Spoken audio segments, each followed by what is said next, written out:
Welcome to the Bet Dog's Edge Fighting Football Vegas Insiders. I'm your MMA analyst, J-Dog. And I'm your NFL analyst, Corey Dog. Like, subscribe, ladies and gentlemen. Tell us where you're following us from. Tonight, we're covering the fight night, Night of the Samurai, Week 17 in the NFL, and then our mouth-watering picks of the week. J-Dog, let's jump into it. Nice. Let's get right into it here. So what we're looking at here is the Night of the Samurai, Ring 5, I guess, in Saudi Arabia. So this is going to be a great fight card. It's literally Japan against Mexico or Hispanics. So it's a really good fight card. Good matchups, basically as far as styles go. We'll get into each one by one here so we can kind of go through it for the main card here. A lot of fights were actually canceled for one reason or the other. But we'll get into that stuff here. But the overall is Japan against Mexico. And then we've had a couple fights change from there. So we'll move into it a little bit. Here we got the Taiga Imanaga fight against Erickson Garcia. Apparently that's now changed to now Taiga Imanaga to Armando Martinez Rabi, who's a belt holder as well. And they still have Taiga highly favored on that based on their styles. You got Imanaga at 86% over Garcia, which again, all the Japanese are very favored in this, just so you kind of know that they're all favored. 86% though, bro. 86% is actually the smallest of the Japanese predictions of the fight, and he's gonna. This one's gonna go in decision by 86%. So, anyways, that's against Erickson Garcia. Now we know that it's Rabi, which is a little different. But in the same respect, they still have Imanaga favored in this fight. Technical, Imanaga is a cleaner boxer with better footwork, jab discipline, and round management. Cardio edge over 8 rounds. Rabi, he's very tough, very aggressive. Like I said, that style is push forward and get close, but defensively hittable and more effective earlier than that. What's up, man? You good? Oh, I'm good. Okay. I mean, I'm just looking at it. You know, we talked about it in the past. I told you cardio. Yeah, is a big staying in shape. Yeah, big shape. So, but he's tough. You know what I mean? And if he can be effective early in the rounds, and it might be really good for him. So that's kind of what we are looking at here. This is our little fight card that we have, Night of the Samurai Fight Night. And as you can see on the bottom here, the Taiga Imanaga and Martinez Jr., which apparently is Armando Rabi, is canceled. That's what it says. You know what I mean? When I go and look, it doesn't show that it's canceled. It shows that it's 3 days ago. Armando Martinez Rabi is fighting. So I'm a little confused. I'm trying to find out who actually is fighting. Is it Garcia or is it Rabi? Doesn't seem to matter too much when it comes to predictions. They're still in the 80% range for both fighters. Again, based on style, that seems to be why. So we got Imanaga against Erickson Garcia. If it is Garcia fighting, Imanaga is 9-0, 22-1 to Garcia, or Rabi, which I believe is he's a big fighter too. I can't even find his record. I'm trying to look everywhere for things, and I can't seem to find too much information on him. But it's one of those fights. Imanaga is still favored to win, based on his technical style against an aggressive style. That's kind of how they're seen to play out, right? Round 7 and 8, Rabi slows down, Imanaga pulls away and decisively wins on decision on that. So that's the Imanaga fight in a nutshell. Let me get into these other fights, but let me get down to the actual cards so I can show you. So Susumi against Quintana, I believe, is the next one on there. Yeah, Susumi against Quintana on the fight card. Susumi is a raw, but he's very explosive. Quintana's durable, but defensively porous, which basically means he can get hit on his he leans. It's a Mexican style. They lean forward a lot. They come in, and so they're very hittable and they're defensive on the sides and straightforward. The Japanese camps tend to have fast track killers. I mean, I'm telling you, these Japanese camps, they all have a technical skill to them. They all have a Pacquiao-ish style to them, especially Inoue. So, and we'll get into that. But, the Susumi and Quintana fight, they got Susumi to win by 75%. We'll see on the money line on that. So 75-25 for Susumu to win on that one. Then you got the Taraji fight against Garcia on there. Taraji, again, another great fighter to look at. Let's see. Taraji, volume machine. He usually goes a decision for Taraji, but he's very technical on everything he does. If you're hittable, he'll hit you, but he's not out there to knock you out. He just points you out, and eventually you get knocked out just because he's hitting you so technical and so perfect. So Taraji, to win this one, he's got a huge favor on this one. I believe it's like 96% prediction, 95% prediction, which is huge. You know what I mean? But I have Taraji to win too. Garcia, very tough, very durable. Again, Mexican style, right? Tough and durable, very hittable. Just like the other Rabbi, style. They just kind of tend to lean in and push forward, and then they're very hittable in that respect. Taraji to win exchanges without overcommitting himself in these, trade-offs, right? Like I said, Mexicans like to go in. They're Mexican style. They're trained to, if you give one, they give two back. So, you get into these trade-offs.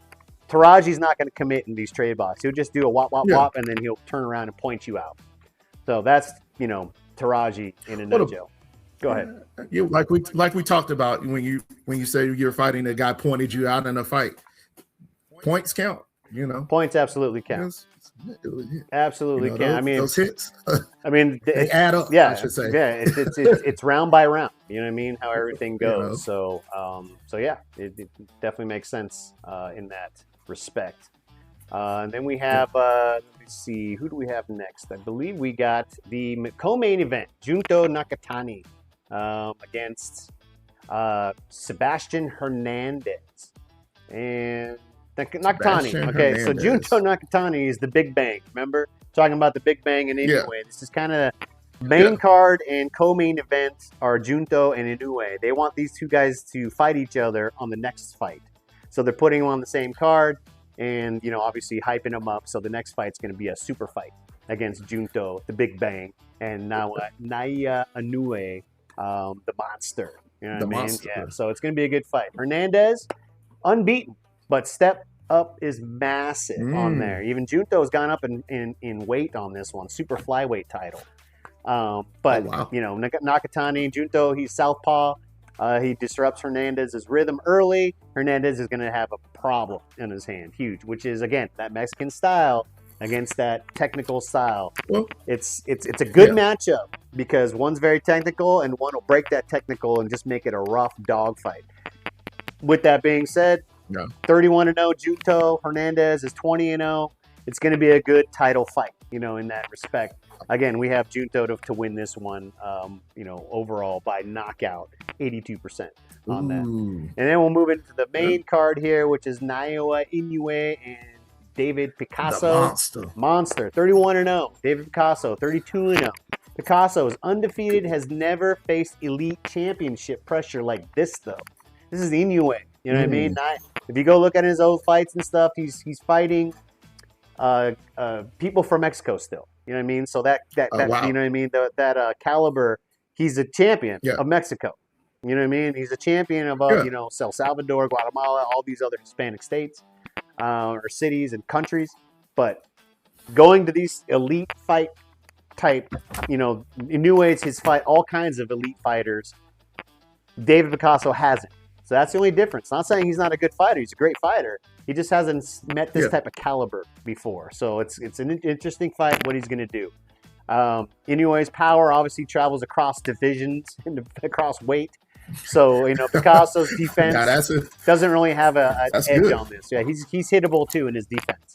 So Picasso likes to get in close. He's actually the taller fighter on this, and he's heavier. Oh. But with that being said, he likes to come in close. He shouldn't be when the taller fighter should be coming from the outside. You know what I mean? Boxing you from the outside and getting you from there.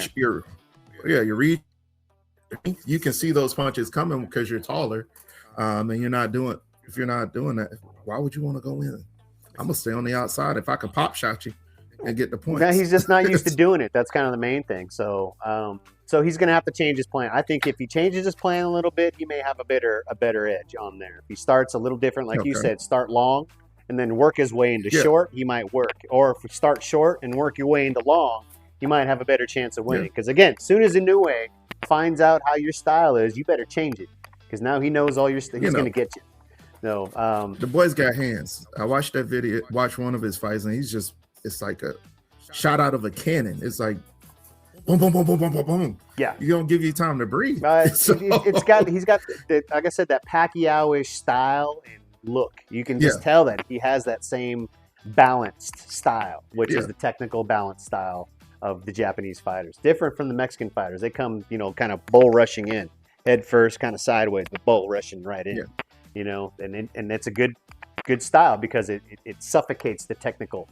You know what I mean? So it just depends on if he can suffocate. I don't see it. Not with the confidence of Naoya Inoue and every other Japanese fighter on that card. They matched him up pretty good to give the Japanese fighters, I think, a little bit more edge on there. But that's what they do.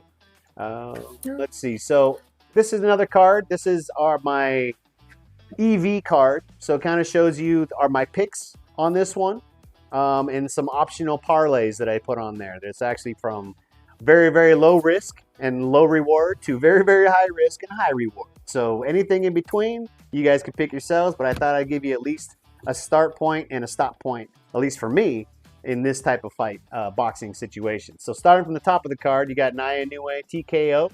The EV on that is like 6.2. Junto Nakatani, KO, TKO. The EV on that is +7. So that's basically 81% for him to win, Inoue, and 75% for Junto to win by KO.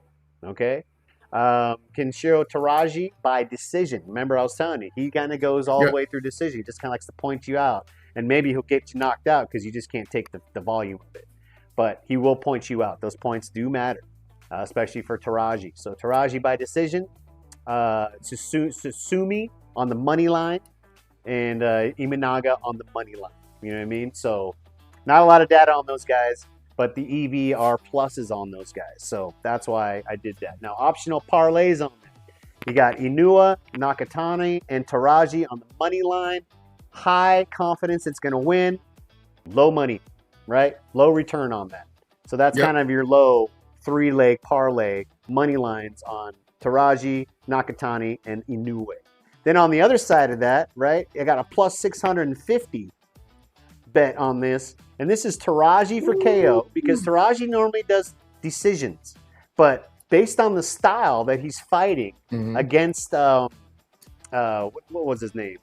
Taraji against Garcia or Robbie, whoever it is. You know what I mean? I don't know. Taraji is Garcia. I'm sorry. So Taraji fights Garcia. And again, Taraji is a decision guy. He usually goes a decision on that. So this is kind of a high risk, high reward, big bang for your buck. It's +650. Taraji to KO the guy, because based on the fight style, he comes straight in, and Taraji will just volume you out until you get knocked down. So I think he's actually got a better chance to KO on that. And then if you just sprinkle in Inoue onto that for a win, right? Just a win, money line, +650 for those two on the leg. So very kind of a higher risk, but higher reward, but it's a logical long shot to me. Logical. So +650. So those are the two optional parlays I have on that card. Couple things, I already have a bet out there that I'm showing you right now.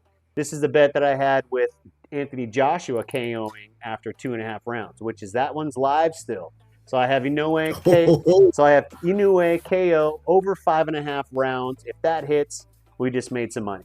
So, we did a little bit of loss. We're still profiting, but we made some loss. But if we win this one, then that takes away all of our losses for the last 2 weeks, and we're still profiting, and we're up profit. Pretty good. And then I took out this huge long shot. I don't know if you can see this on the screen, man, but it's a huge long shot, +5,000 for Inoue. Oh yeah, man! I went Christmas style. I went Christmas style on this one. Man. You really I want big money. Big money. Trying to bring Christmas? You trying to bring the New Year in, right? I want big money. So it was only $20, right? Big money, big money. So this is the really high risk, really high reward, but I think it's kind of logical, right? Just based on everything else. Naoya Inoue to win in round 10 over a Picasso And Picasso was knocked down at least once in round 10 in the first minute. He gets knocked down and then he gets knocked out. So once that happens, plus 5,000 in round 10. Now, let me tell you why I did this. It's logical, very logical, but very long shot, right? Plus 5,000 on this. $20 makes us $1,000. So I put $20 down, just to see. Now, again, the reason why I did this is a little more technical, logical than it was anything than a long shot.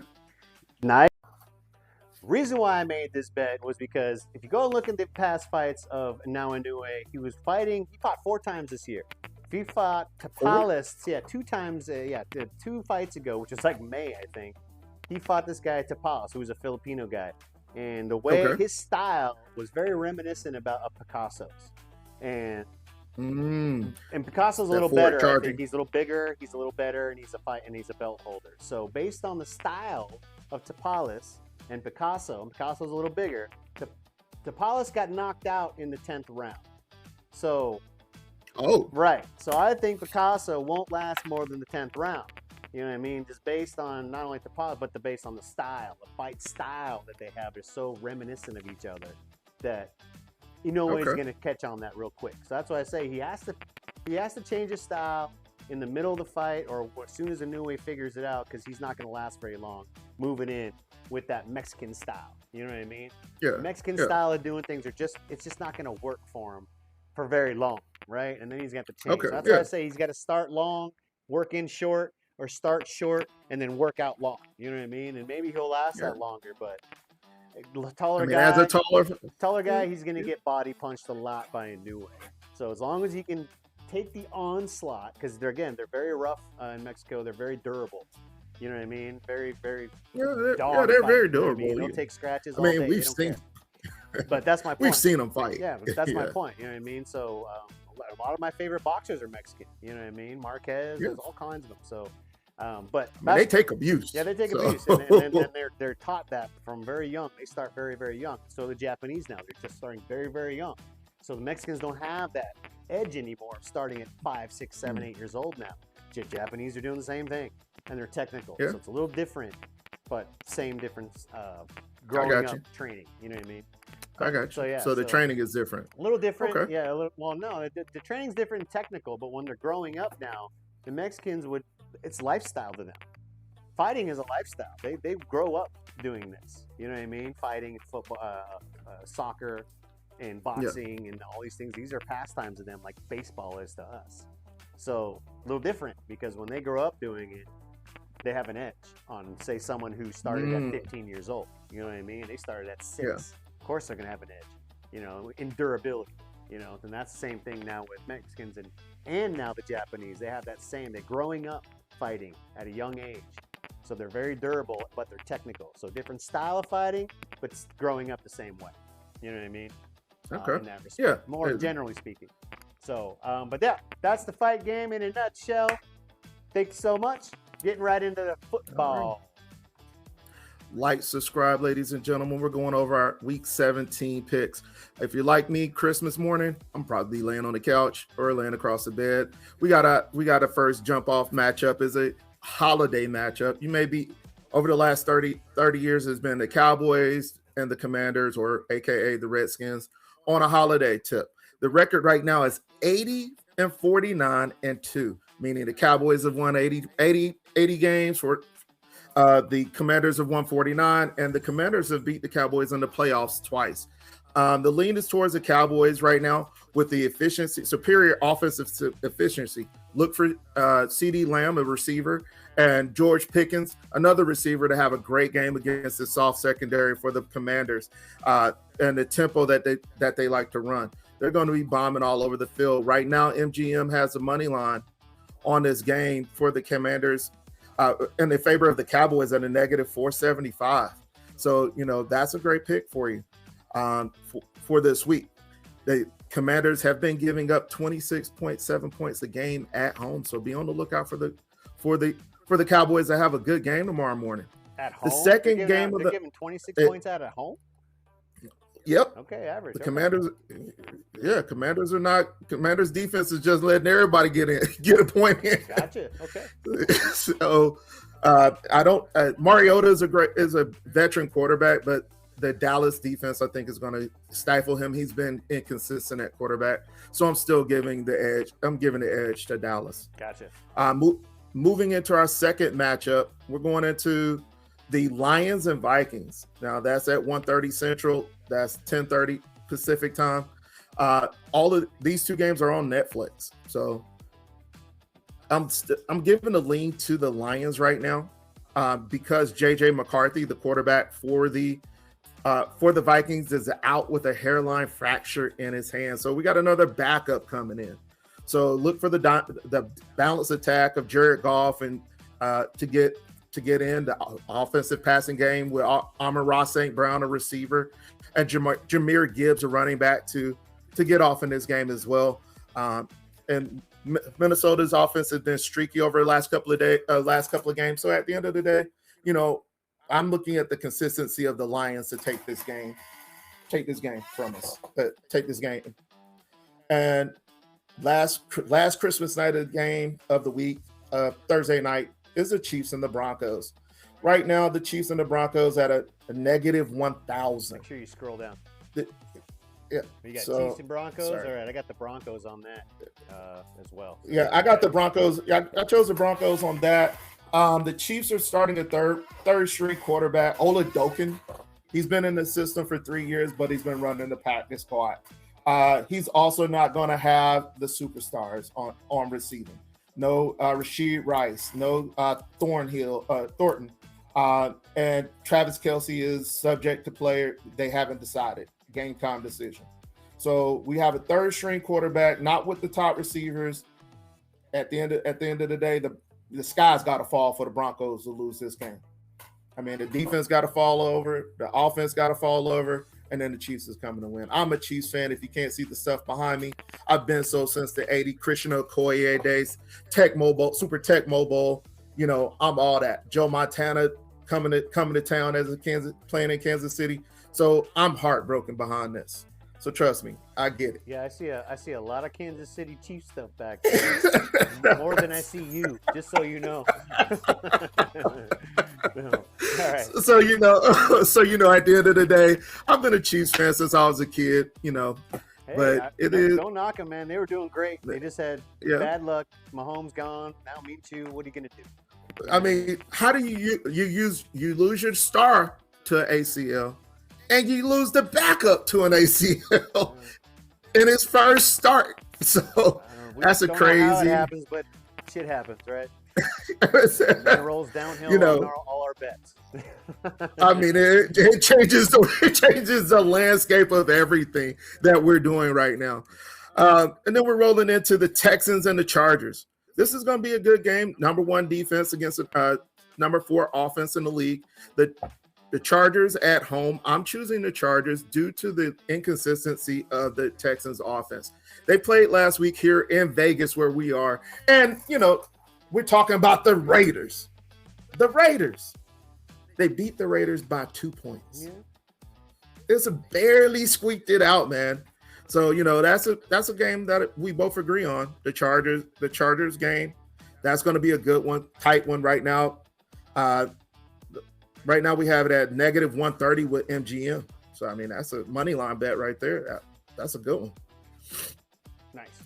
And then that's going to be a nice one as well. Now, looking at the next one. Now, this one's got some implications here. We're looking at the Ravens versus the Packers in Green Bay. Jordan Love, the Packers quarterback, is still in the concussion protocol, and his backup is still questionable with a shoulder injury. That then goes into a third-string quarterback. We talked about this in the last one, where probabilities go out the window when you start talking about running with a third-string quarterback. That is crazy. So the lean for me is the Ravens. Right now, J-Dog, you picked the Packers on this one. What did you see that I didn't see? Packers home edge. Check the QB news, which obviously ain't too good. But I believe Green Bay has the favor on this game, so they're favored on this one. Yeah, they still got the money line edge at 165 with MGM. Yeah. So I mean, it's -3, I believe, or -2.5 at this point on the spread. So they're favored. 3.5. Yeah, so they're favored. Yeah, MGM's. Yeah, they're 2.5, 3.5. You know what I mean? It goes up, but yeah, they're favored slightly, 57%. So not much I have on this game. You know what I mean? But I do have them favored. Okay, you got a favorite still. All right, and then we have the Seahawks and the Panthers. Jumping over to them, Seahawks are just won a thriller in last Thursday night's game against the Rams. They're going into a inconsistent Carolina. They're the heart attack kids is what I'm going to call them this year. I'm dealing with the superior offense that the Seahawks are bringing in. Their dominance performance. You know, Carolina has a great rush game, but the edge is still for the Seahawks on this one. So that's where my edge is with them. And right now, the lines are still a little close on those. Where did it go? I had it up and I just lost it. I do apologize, ladies and gentlemen. Panthers, Seattle's -7, money line's -375, 300, something like that. Yeah. So minus. So yeah, here we go. -3. Yeah.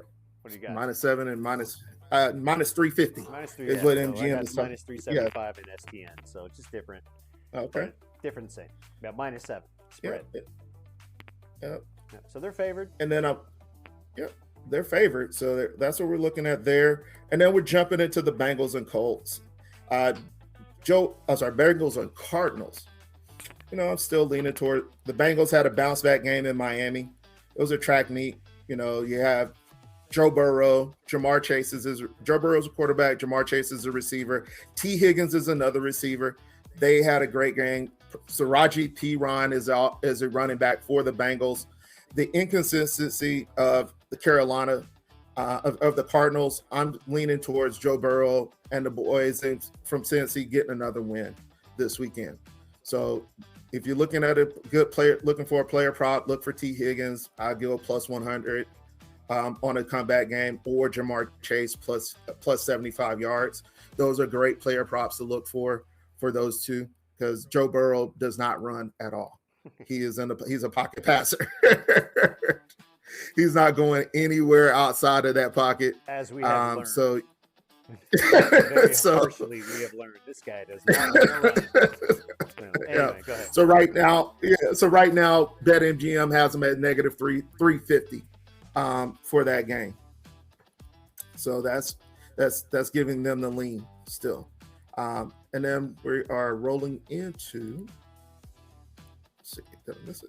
The Steelers and the Browns. This is a division rivalry game. This game is going to help. With the Steelers win, it will help them lock up the AFC North. But they're going to be without one of their top receivers, DJ Metcalf. You've seen it in the news. Yeah. He had a fan altercation. They upheld his suspension. The language in his contract stated detrimental stuff to the team. He's lost his game salary of $500,000, plus potentially losing $45 million of guaranteed money. That $45 million still on the table? They're going to threaten him with potential. Yes. Yeah, well, I mean, 45. And we mentioned this in the last video. He shouldn't have done it. I mean, obviously he shouldn't have done it. He's in the middle of the game. That's not even the point. The point is that it's a fan, okay? Who's paying the bills here?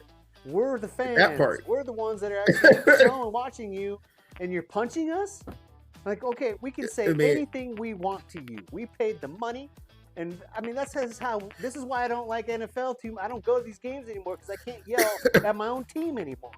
I used to yell at my own team. I used to tell them, get your act together. What are you doing? You do that to people, they turn around and want to fight you now. Like, where's your professionalism? You're making $45 million and you want to punch a fan? Lose that $45 million is what I say. Lose it then. Maybe you'll learn your lesson. Shut up. 45 minutes on the table, bro. Shut up. Take the aggression from the fans, because that's what we are. We're fans, and we're out here to play and watch you play. And you're gonna punch us for it? Man, get out of here. Give me your $45 million and your $500,000 contract and go back to work. Because the rest of us have to deal with this. We can't do any of that. We can't punch anybody. and you think you can? Oh, You know what I mean? Like that I doesn't mean, make any sense. So he said it was a racial slur. I come from the South, you know how many? where Yeah, right. rebel flags fly to this day. Exactly. And do you know how many times someone has said something crazy to me and I've had to bite my tongue? Even in the professional world, I've had to bite my tongue. What do you mean? You're traveling. You're on a team that travels to other places like the South, and you don't think somebody's gonna throw something? Come on. You know what I mean? Come on, man. You're living in La La Land, or you're on your little pedestal. Saying, no, you can't talk to me that way. Yes, everyone's going to talk to you that way every day. And I'll keep doing it now. Now we know that it bothers you, everybody's going to say it even more. You know what I mean? That you just put a target on your back. Just put a target truthfully. on your back. So, 45 million and a target on your back. Good luck. Good luck with that. I mean, it takes a stronger person to walk away. And trust me, I've turned cheeks and walked away from situations. I don't have that much on the line. We don't have that much on the line. Oh, and you let that bother you. We got everything to lose. We ain't got a lot to lose. That's my point. That guy's got 45 million losing and he's still going to be okay. I mean, he'll still be okay. You know what I mean? After he's 45, we lose our jobs, we get lawsuits, we're done. So in the reality of the world, he's not even playing the game right.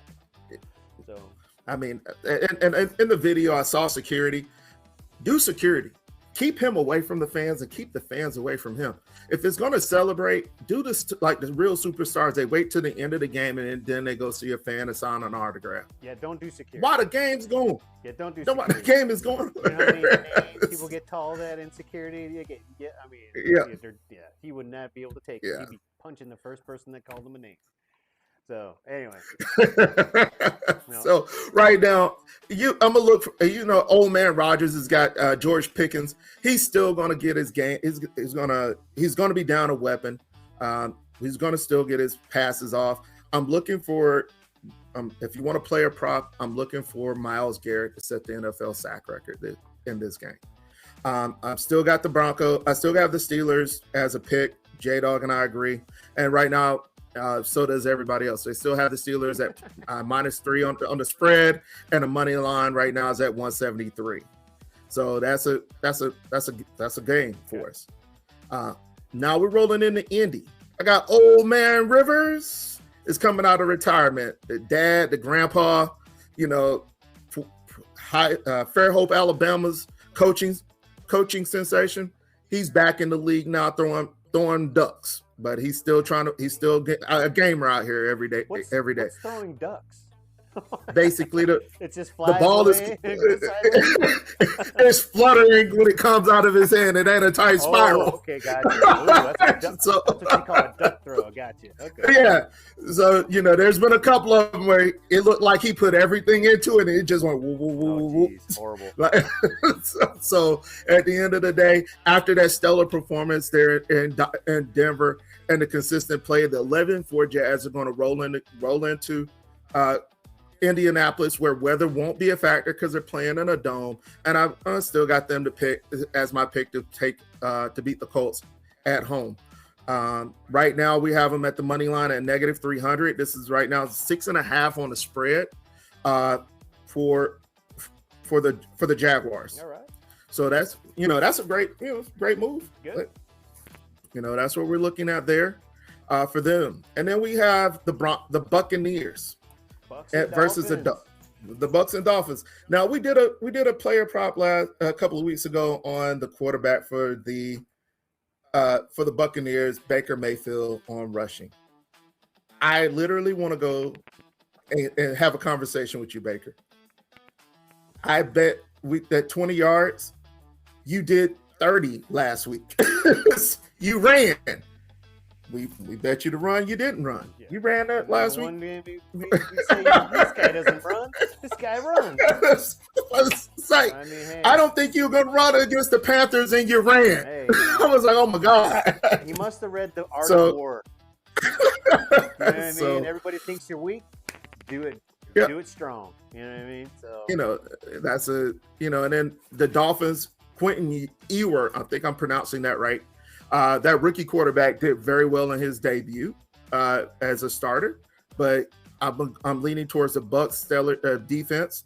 being more consistent, and with the balance of the more balance that they're talking about this week in their press conferences, I'm looking for the Bucks to bounce back after the 2-game skid to beat the Dolphins in Miami. Now, there's no weather. There's no complaint about weather. They're both Florida teams. So at the end of the day, I'm taking the Bucks in Miami for this. And right now, this money line is at -250 for them. Yeah, I'm with you.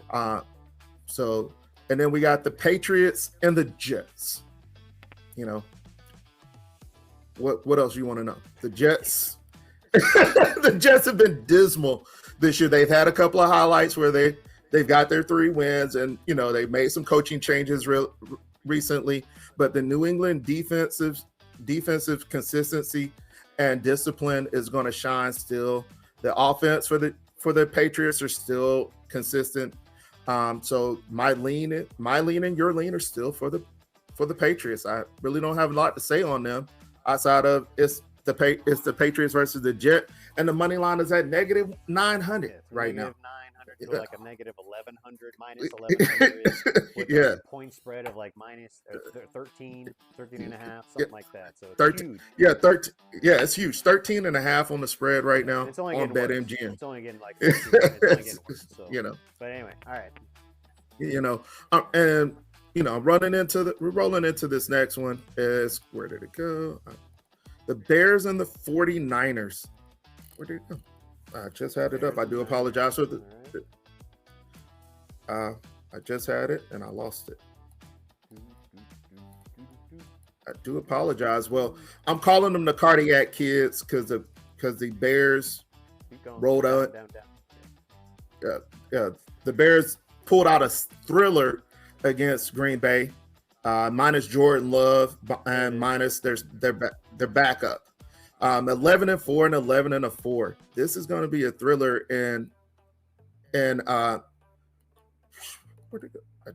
this is going to be a thriller in San Francisco. Go back up. Santa Clara, I'm sorry. There. Maybe not. It took it. It took it off. No, you're in Sunday. Oh well. Yeah, I'm in Sunday. But where'd it go? Oh, there we go. Sunday night football. So it's 11-4. You know, Caleb Williams threw an absolute bomb. I don't know if you saw the game, Jay. He threw a bomb at the end of the game to beat in overtime to beat Green Bay. But he's coming into San Fran with Brock Purdy coming off a Monday night performance where he threw 5 touchdowns. No San Francisco quarterback has done that since Steve Young. So, you know, that's a stellar stat.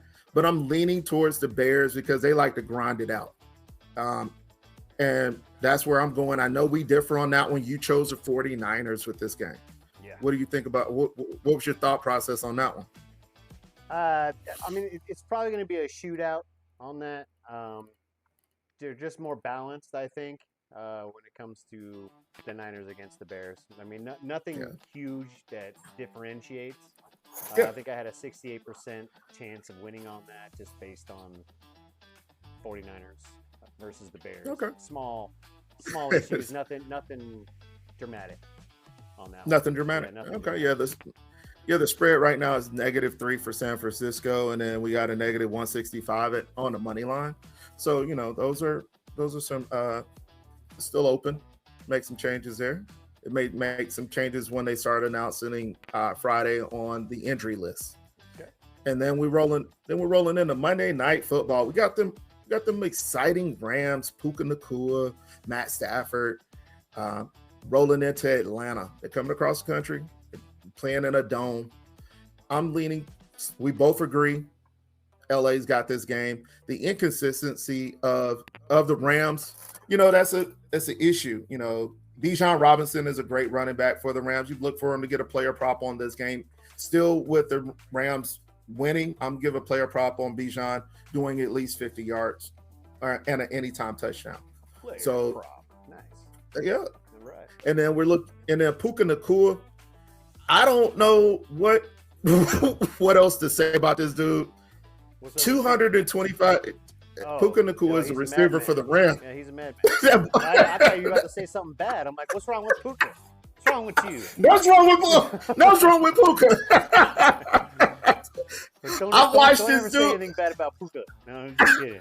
I mean, he was in the news recently for some negative stuff, but at the end of the day, he stood up as a man and apologized for what he said. And he's young, making decisions, making statements. Yeah, it's pretty dumb. But at the end of the day, it was a dumb statement. But on the field, the boy is a beast. Yeah. I mean, I'm going player catch of the year. I'm playing. He's got to make the Pro Bowl this year. Oh, I mean, this dude better. is. But yeah, his actions definitely speak louder than his words. Louder, but he did get in trouble for them words. Yeah, saying them words. But them words that cost you some money, brother. Keep your mouth shut. Keep catching that ball, buddy. You'll be all right. That part. Yeah. Right now, we got the money line is on for the Rams, negative 450 at MGM, and the spread is -8 right now. So those are great. It's a great picks. But the games are. We're gonna see what the games are gonna do. Now we're gonna jump right in. Like, subscribe, tell us where you're following us from. Now that's that time of the show, ladies and gentlemen, for what we call it, the mouth-watering picks of the week. Coming up. Keep your mouth coming up. Nice. All right, I think we're good. All right, so we're moving into our mouth-watering picks of the week here, and you got your 4 right there. Yep, we got our 8 actually that we picked on the football. So let's start with the mouth-watering picks of football, and we're gonna go right into it. All right, so I chose the Broncos, and my mouth-watering pick is a dominant game. That's a no-brainer. That's gonna be an easy square. And then I have the Patriots. And we both have the Patriots, the Broncos, and the Seahawks against their competition this week.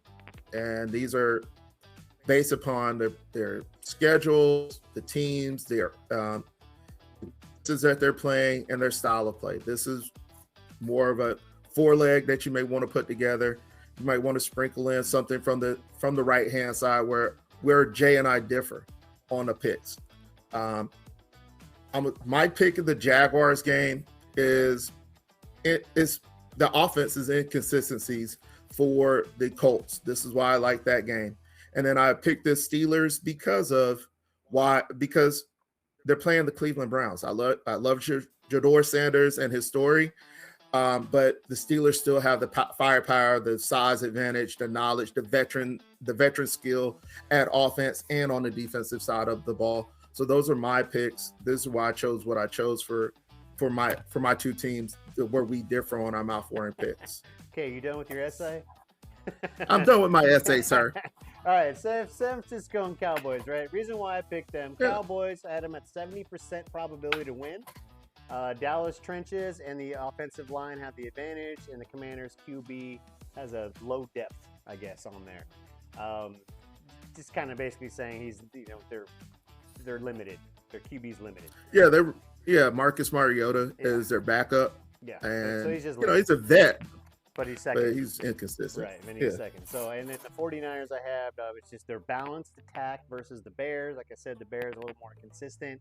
Shootout, though. It will be a shootout. I do have 49ers 68% to win that. So about 70-30 on both of those, which is kind of the reason why I picked them. And then the 4 that we agreed on were actually the highest probability. So high money lines, minus 1,100, minus 800, 400. So probabilities are very high, favorable. San Fran and Cowboys still had a bigger favor on there, which is weird why we differed on the San Francisco choice. Of the Bears. It differed on this. Yeah, so I went back and looked at the Bears game again, and it was a defensive struggle for the Green Bay Packers. It's like they brush, they run zone, and then when I watched the San Fran game, it was like their secondary had a lapse every now and then in coverage. So I'm leaning for Caleb Williams on that edge because of his playmaking ability, just like moving around, just like Brock Purdy moves around the pocket. I'm looking at Caleb Williams doing the same thing, but I'm leaning towards Caleb to do another one. Okay, so do you have a dog? You got a dog bet this week? I do. I have a dog bet this week. All right. Who's your dog bet? My dog is the Raiders. Okay. Are they favored or They're- not favored? Right now, the Raiders against the. Oh, it changed. Oh. So right now, the money line for the Raiders versus the New York Jets, we have them, the Raiders at -115 and the New York Giants at -105. Okay. So they're both minus 100, It- basically. it- So they're it's- both so it's a minus one, 50-50. yeah. It's a shootout. You know It's what a I mean? shootout. Yeah. So that's what so that's why I was asking, is because the Bears are not favored. They actually are the dog in this one. Yeah. So the Bears would, to me, is your underdog pick. To me, you know what I mean? Because I picked the other side, 49ers. So, and they're favored. So your dog pick actually to me is the Bears, but Raiders too. If are they favored? So because they're not favored. They were not favored earlier today. Now they're favored. They're both favored, so nobody's favored. They're both favored, Yeah. so that's why I chose. So nobody's Earlier favored. today, So nobody's favored there's now, No dog so- in there besides what you're picking. That's my Yeah. point, you know what I mean. So Yeah. Anyway, but yeah, that's makes sense. Makes a lot of sense on that. That's where we're looking at. Those are our mouth-watering picks for this Those are week, ladies and yours, gentlemen. mouth-watering Those picks. are Like, mine. subscribe, hit the bell, comment below, all that good stuff. Helps us out with the channel, helps us grow. Let us know what we're doing wrong. Let us know what we're doing right, and we'll keep pumping it out for you guys on this Yes. one. So the My Fight card, obviously, I've showed you guys on here my EVs and my optional parlays that I'm doing. So I'm actually going to put that plus 650 dog bet out there of Taraji by KO. Sprinkle in Inoue to win to just the money line win.